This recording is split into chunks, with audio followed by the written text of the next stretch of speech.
राधे राधे। आज हम बताने जा रहे हैं भगवान श्री कृष्ण की 16,108 पत्नियों के बारे में। भगवान श्री कृष्ण की पहली और प्रमुख रानी रुक्मिणी जी थी। माता रुक्मिणी का विवाह रुक्मिणी के भाई रुक्मी ने अपने मित्र शिशुपाल के साथ तय किया। माता रुक्मिणी कृष्ण को उसे बचाने के लिए एक संदेश भेजती थी। कृष्ण ने रुक्मिणी का अपहरण कर लिया जबकि उसकी शादी की तैयारी चल रही थी और उनके साथ विवाह किया। भगवान श्री कृष्ण की दूसरी पत्नी माता सत्यभामा को पृथ्वी देवी, भूदेवी और विष्णु की दूसरी पत्नी का रूप माना जाता है। कठिन तपस्या से माता सत्यभामा ने भगवान विष्णु की निवास यानी वैकुंठ में शरण ली।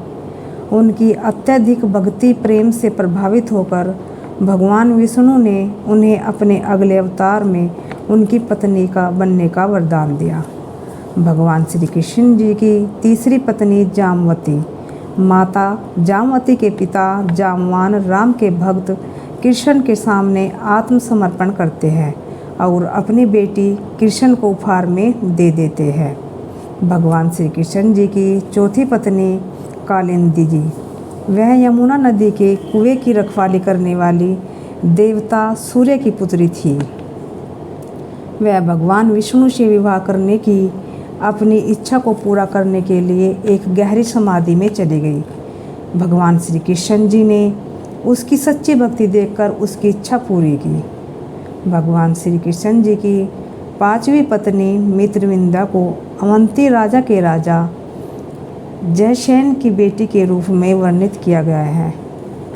उनकी पत्नी राजाधी देवी जो कृष्ण के पिता वासुदेव की बहन थी, वह इस प्रकार कृष्ण की पहली चचेरी बहन है जो उनके पिता की बहन की बेटी है।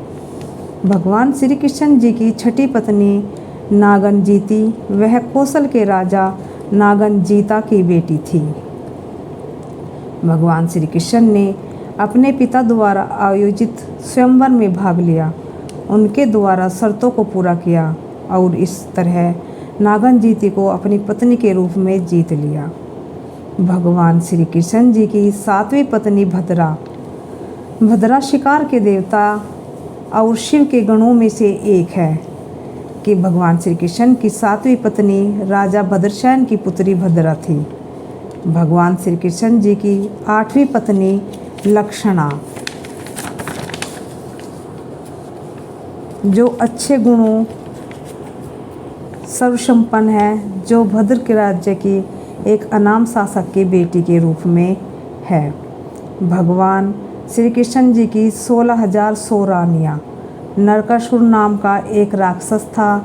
उसने इस इलाके की 16,100 अविवाहित लड़कियों को बंदी बना लिया था। जब श्री कृष्ण ने नरकासुर का वध किया तो उन्होंने नरकासुर की इन 16,100 दासियों को मुक्त कराया और उन्हें मुक्त करने के बाद सभी लड़कियों ने श्री कृष्ण से विवाह किया।